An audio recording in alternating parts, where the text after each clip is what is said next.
Some of y'all out here marrying for love. Absolutely not. Marriage is a damn business, baby. And this ain't Build-A-Boo. And as for that boy toy, well, if you've seen one weed whacker, you've seen 'em all. Different sizes, colors, maybe different battery life, but trust me, it ain't worth prison. Nancy Kissel gambled her whole life on lust and lost. Don't let that be your story. Because orange jumpsuits don't pair well with Chanel in this story, baby. It's what happens when fantasy meets felony. And let me tell y'all what you've been doing wrong for years. You fall for butterflies and sweet talk. Meanwhile, your name ain't even on the deed, and can't even get approved for a line of credit. Period. She used lip gloss and lies. I'm trying to teach you how to use strategy and sense, 'cause I've been sitting back watching y'all hand over your hearts like stimulus checks. And baby, the return on that investment is zero. Now grab a seat while I tell you a true story about a woman who had the right idea, but played the wrong game, and paid the ultimate price. See, I'm trying to put you youngins on game, because men, total brats.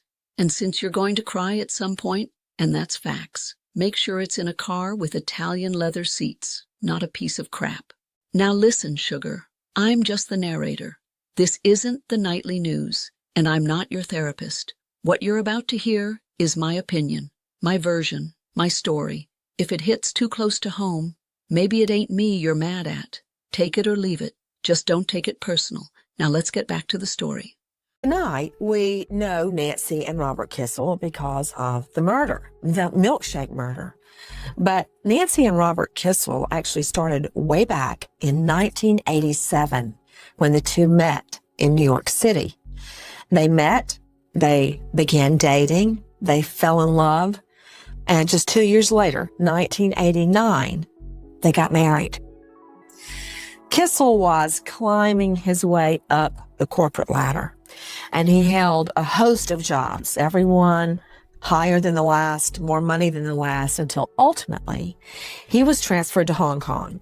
He was with Goldman Sachs, and in the year 2000, he had switched over to Merrill Lynch, and he was pulling down $3 million that we know of.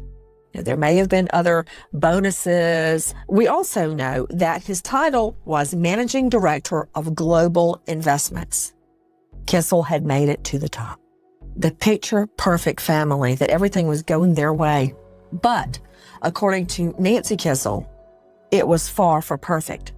She says that once the couple and their little girl, their daughter, moved to Hong Kong, everything went south. Everything went bad. Now, I'm not telling you to go out there offing people, but let's stop playing.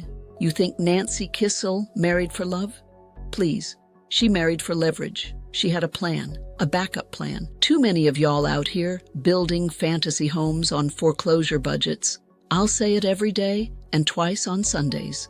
Think business venture and thank me later, because nobody's cuddling up by the fireplace when there's no logs to burn and your power's been shut off. Because once the butterflies die, you better be holding some equity. And if you're getting mad, it's probably because you know it's true.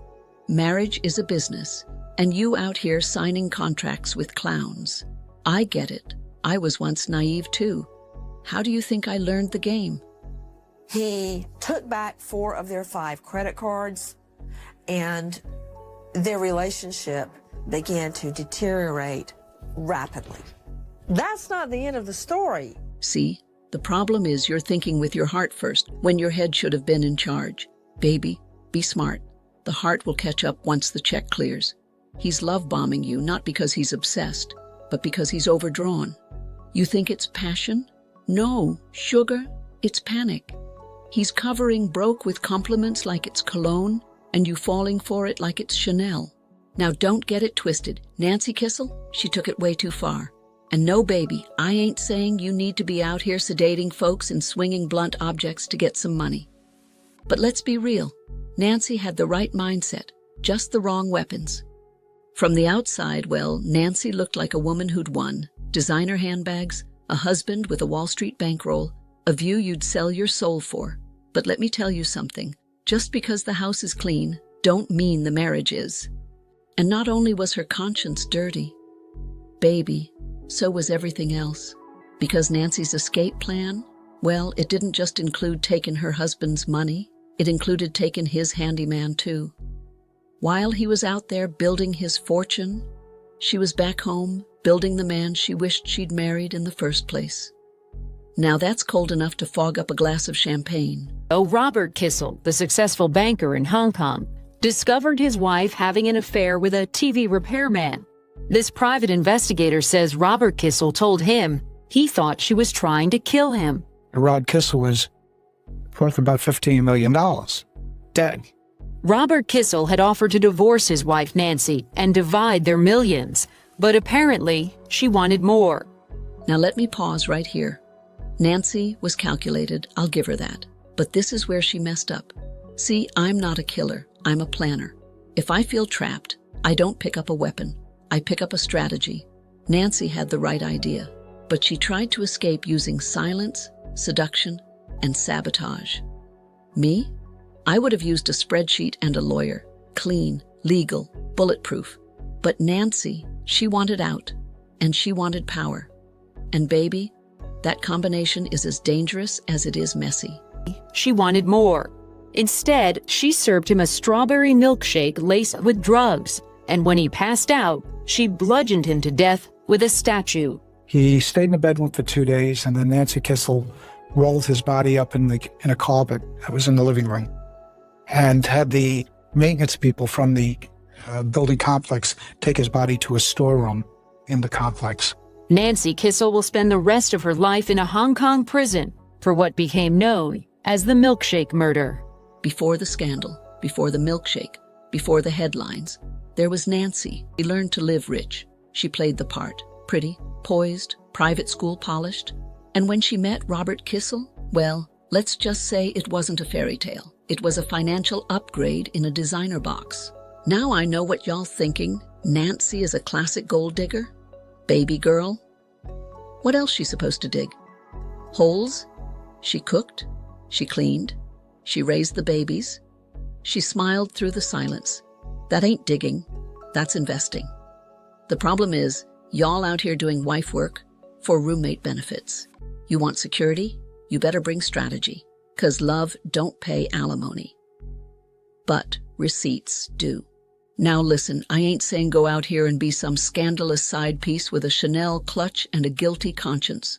But baby, you better pick right, 'cause some of y'all out here like that one housewife, you know the one, I won't call no names, but I'm sure you can figure it out.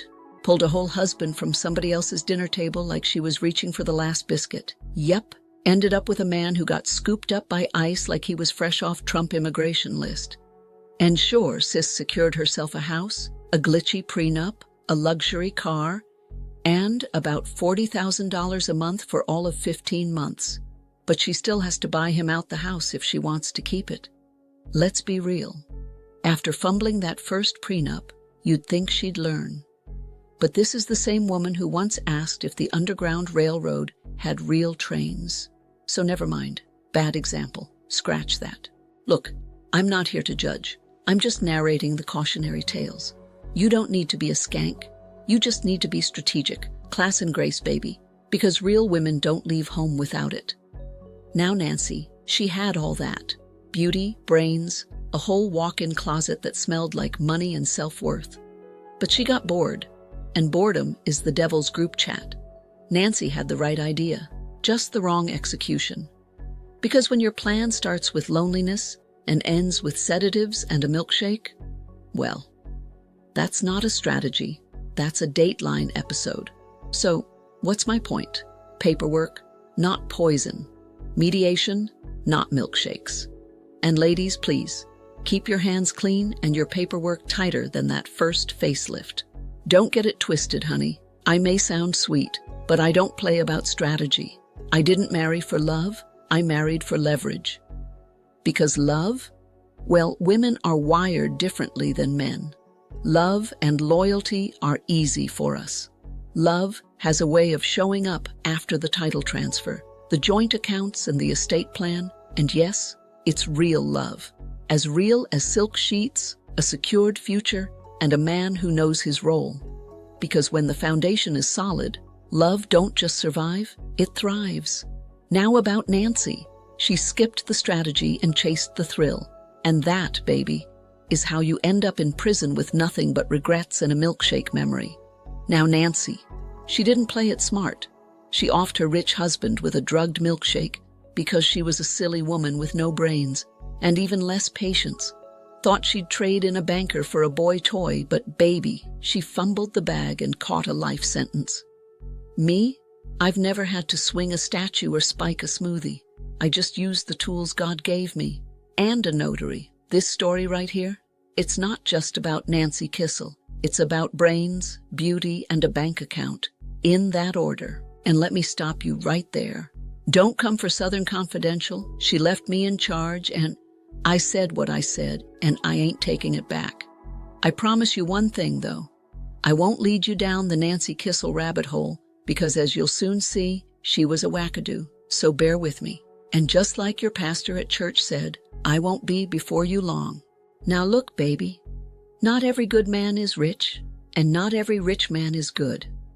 But if he's honest, consistent, and got a plan, that's a blessing you don't overlook. But if he ain't got no money now, he better have a plan to get some. 'Cause struggle love is out of season, and so are grown men with no goals. Now look, I'd much rather see you pick right, not end up like Nancy. If you got to pull up and leave a man, fine, but be smart about it. Leave like a boss and a member of the free world, not like Nancy, rotting in a Hong Kong prison with a lifetime of regrets, squat toilets, and soy sauce packets for seasoning. And for what? Some boy toy with a six-pack and a toolbox, and a fantasy life she saw on a Lifetime movie. Instead, she got life in prison, in Hong Kong, which ain't exactly Orange is the New Black. It's more like dim sum, no sun, and 23 hours a day to think about that dumb milkshake. All I'm saying is, if you've seen one weed whacker, you've seen them all. Might come in different sizes, colors, and battery life. But baby, it ain't worth prison. And hopefully that wasn't lost upon you. What you need is a man who can handle his business, not a project you gotta fix up with hope, duct tape, and bad decisions. Nancy gambled her whole life on lust and lost. Don't let that be your story, because orange jumpsuits don't pair well with Chanel. Now, if all that flew over your lace front like a first-class ticket to prison, let me clear it up for you. Nancy Kissel had money, status, and a husband who adored her, but she wanted more, or maybe just different. So she did what no decent woman with a conscience or common sense would do. She drugged her husband, Robert Kissel, by handing their 6-year-old daughter a strawberry milkshake laced with a pharmacy worth of sedatives and told her, "Give this to Daddy." Now let that sink in. She made her baby the delivery driver for a murder plot. And when the drugs kicked in, well, Nancy finished the job herself, bludgeoned him to death with a statue in their luxury Hong Kong apartment. No remorse, no mercy, just rage, lies, and entitlement in full bloom.